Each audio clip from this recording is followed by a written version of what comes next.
अस्सलाम वालेकुम स्टूडेंट्स, उम्मीद करता हूँ आप सब खैरियत से होंगे। अच्छा स्टूडेंट्स, आज का जो हमारा लेक्चर है वो एटॉमिक स्ट्रक्चर जो चैप्टर है उस पर होगा। इससे पहले जो है हमने चैप्टर नंबर 1 कवर किया था, ठीक है, introduction to fundamentals of chemistry. तो मैं उम्मीद करता हूँ आप सबने वो लेक्चर देखा होगा।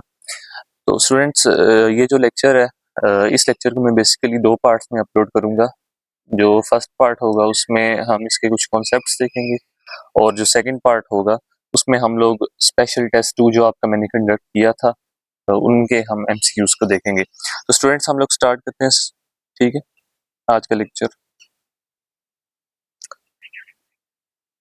अच्छा student, before going to MCQs मैं चाह रहा था कि मैं एक लेक्चर शॉर्ट सा बना दूं जिसमें कुछ इंपॉर्टेंट पॉइंट्स को मैं डिस्कस कर लूं। तो सबसे पहले तो आपको ये काफ़ी फंडामेंटल्स हैं जो आपको यहाँ पर नज़र आ रहे हैं फ़िलहाल, लेकिन हम आगे मज़ीद कुछ इंपॉर्टेंट पॉइंट्स को भी डिस्कस करेंगे। तो स्टूडेंट्स, ये तो आपको सबको पता होगा कि किसी भी एटम में, ठीक है, नंबर ऑफ प्रोटॉन्स और नंबर ऑफ इलेक्ट्रॉन्स जो हैं वो सेम होते हैं, ठीक है।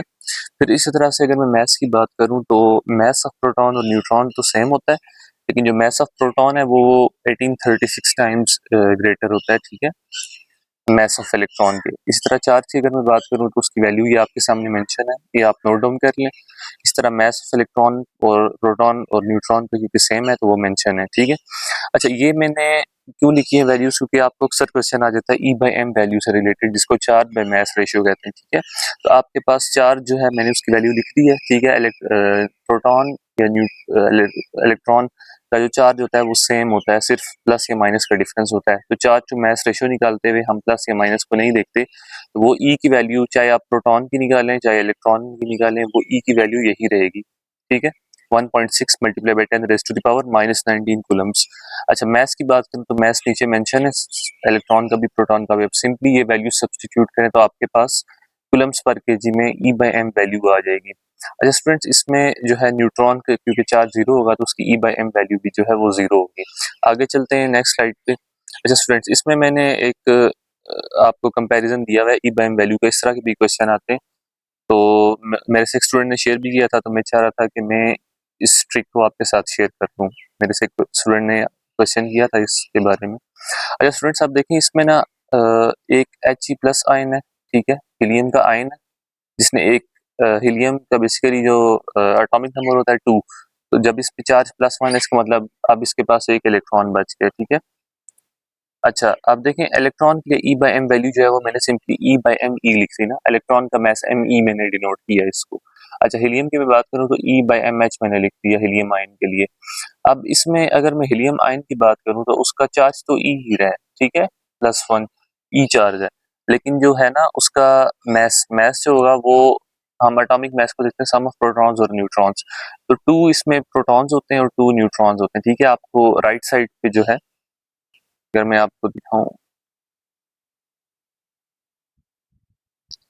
अच्छा ये देखें स्टूडेंट्स, यहाँ पर 4 है इसका मैस नंबर और एटॉमिक नंबर इसका 2 है। 4 - 2 2 न्यूट्रॉन्स आपके पास बच जाते हैं। 2 न्यूट्रॉन्स है, 2 प्रोटॉन्स है, तो इनको मैस से मल्टीप्लाई करूंगा तो मेरे पास ओवरऑल मैस आ जाएगा। अब दूसरी चीज ये कि मैस ऑफ न्यूट्रॉन और प्रोटॉन सेम होता है, तो मैं mn को mp लिख सकता हूँ। तो जब mn को mp में यहाँ पे सब्स्टिट्यूट करूंगा तो मेरे पास 4 mp आ जाएगा। फिर एक और बात ये कि मैस ऑफ प्रोटॉन जो है 1836 टाइम मैस ऑफ इलेक्ट्रॉन होता है, ठीक है। मैं सिंपली क्या करना चाह रहा हूँ, मैं इसकी ई बाई एम वैल्यू को इलेक्ट्रॉन के साथ रिलेट करना चाह रहा हूँ, ठीक है। इसलिए मैंने जो एम पी है उसको in terms of M E लिख दिया, यानी 1836 टाइम्स एम ई, ठीक है। तो इससे मेरे पास 1/7344 आ गया। तो इसका ये मतलब है कि जो ई बाई एम वैल्यू है हीलियम की वो 7344 टाइम्स लेस है एज कम्पेयर टू इलेक्ट्रॉन। तो इस तरह के एमसीक्यूज आपसे कंपैरिजन टाइप पूछे जा सकते हैं पेपर में भी, ठीक है। मैंने हीलियम आयन का किया है, वो किसी और का भी पूछ सकते हैं, इलेक्ट्रॉन और प्रोटॉन का भी पूछ सकते हैं, तो ये आपको करना आना चाहिए।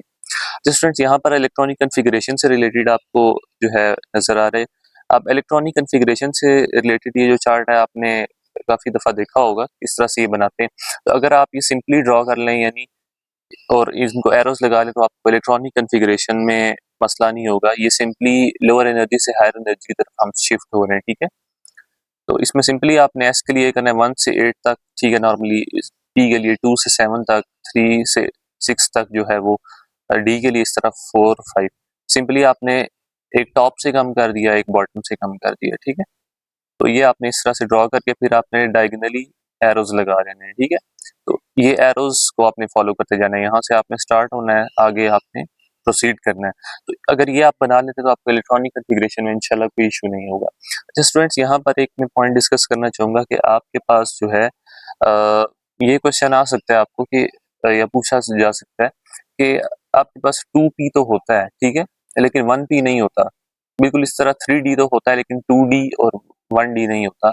बिल्कुल इस तरह इससे ऊपर वाले क्यों नहीं होते? तो उसकी रीज़न आपने ये देनी है कि आगे भी इस चीज़ को मैं डिस्कस करूँगा कि यहाँ पर अगर 1p है तो इसका ये मतलब है n की वैल्यू 1 है और p जो सबशेल है उसके लिए एज़िमुथल क्वांटम नंबर जो l होता है, ठीक है, उसकी वैल्यू जो है वो 1 होती है। जबकि अगर n 1 हो तो पॉसिबल वैल्यूज़ एज़िमुथल क्वांटम नंबर यानी l की वैल्यूज़ पॉसिबल जो है वो 0 होती है, ठीक है? वो 1 नहीं हो सकती। वो सिर्फ 0 ही हो सकती है।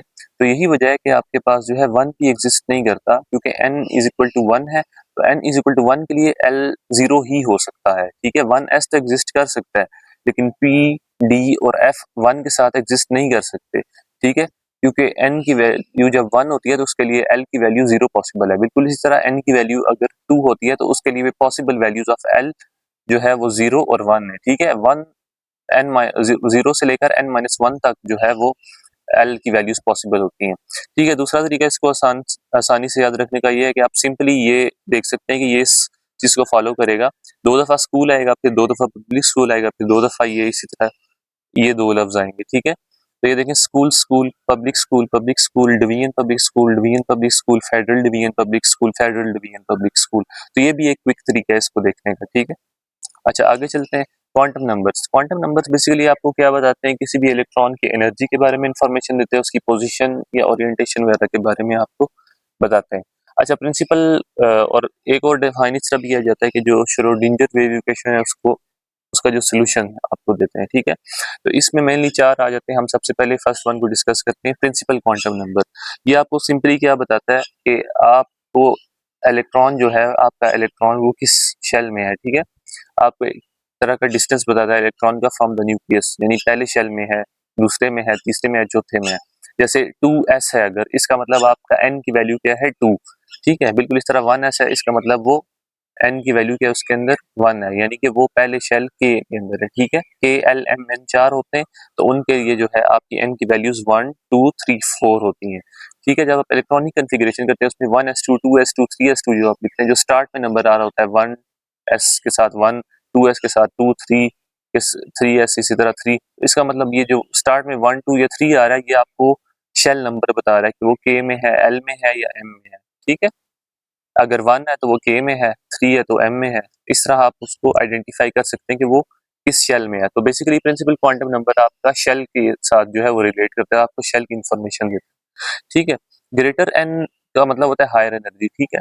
लेकिन सिर्फ n से हम एनर्जी को प्रिडिक्ट नहीं करते, हम n+l रूल आता है, वो आगे हम देखेंगे। लेकिन अगर हम अगर हम सेम की बात करें, यानी l की वैल्यू, जैसे अगर सिर्फ हम s को कंपेयर करना चाहें, ठीक है। अब जैसे s के लिए l की वैल्यू 0 होती है, तो जब l की वैल्यू सेम है तो फिर n की वैल्यू ही डिसाइड करेगी कि कौन सा हायर एनर्जी वाला है, कौन सा लोअर एनर्जी वाला है। तो बिल्कुल इसी तरह अगर हम देखें तो n की वैल्यू इसकी 1 है और इसकी 2 है आपके पास, तो जाहिर सी बात है ये लोअर एनर्जी होगा और इसकी हायर एनर्जी होगी, ठीक है। ये n की वैल्यू पे तब हमने डिसाइड करना है जब आपके पास l की वैल्यू सेम हो, यानी सब शेल सेम हो। अगर सब शेल डिफरेंट तो फिर आपने n+l रूल देखना है, जो हम आगे कवर करेंगे, ठीक है।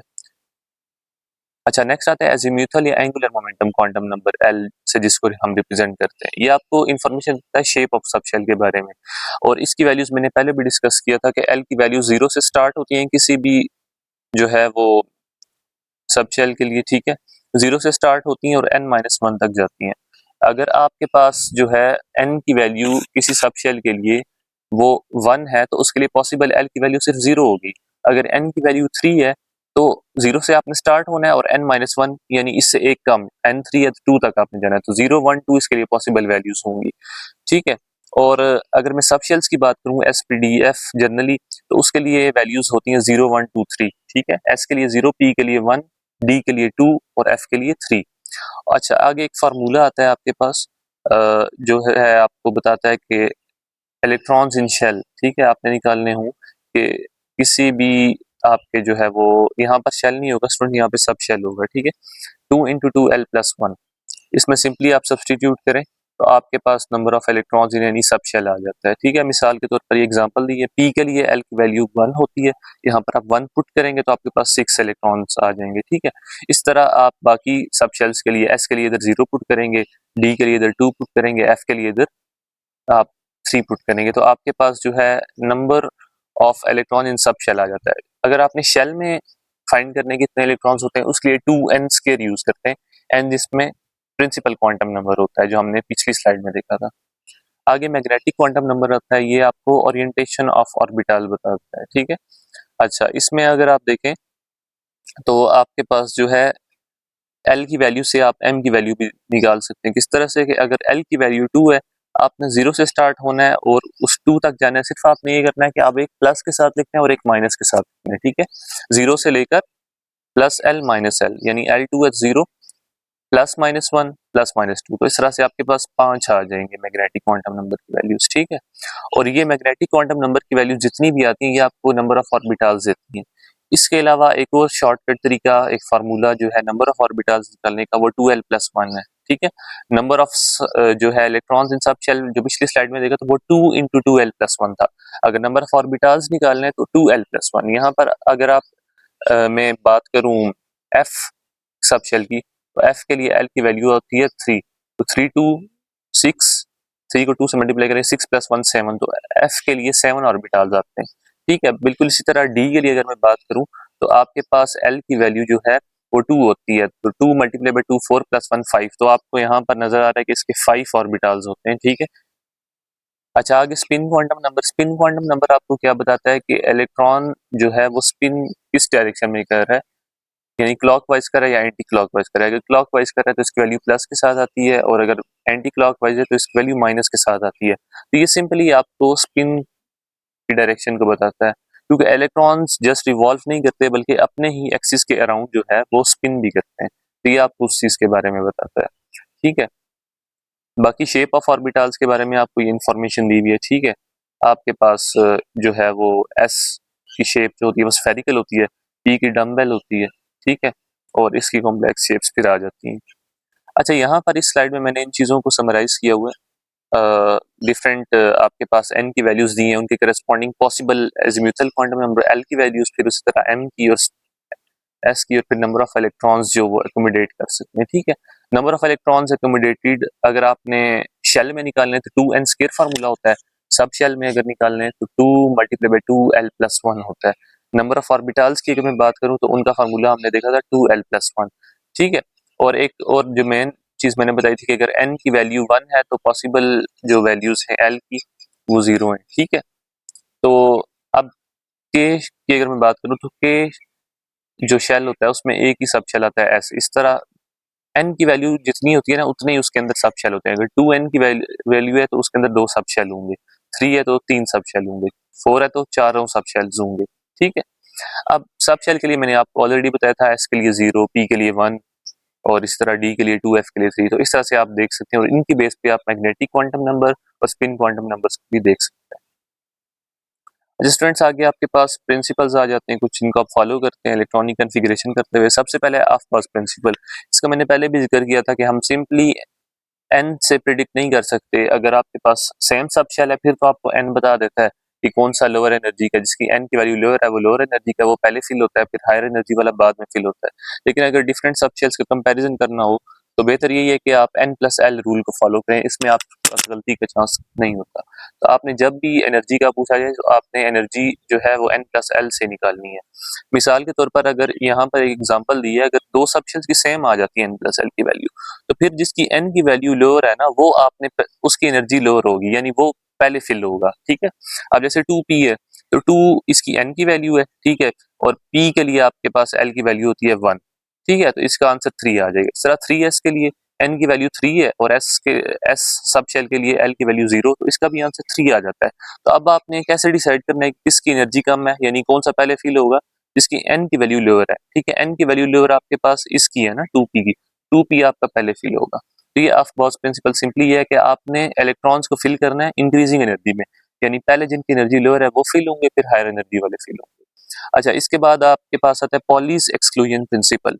इसमें आपके पास सिंपली ये बताता है कि दो इलेक्ट्रॉन्स अगर सेम ऑर्बिटल में ना तो उनकी ऑपोजिट स्पिन्स होनी चाहिए, ठीक है। जैसे ये वाला ऑपोजिट स्पिन है करेक्ट है, इसमें ये सेम आ गया इनकरेक्ट है, ठीक है। इसमें भी ये सेम आ रही है तो इनकरेक्ट है। तो इस सिंपली ये है कि आपके पास स्पिन जो है वो डिफरेंट जो है वो डायरेक्शन में होनी चाहिए। हुंस रूल आपको क्या बताता है?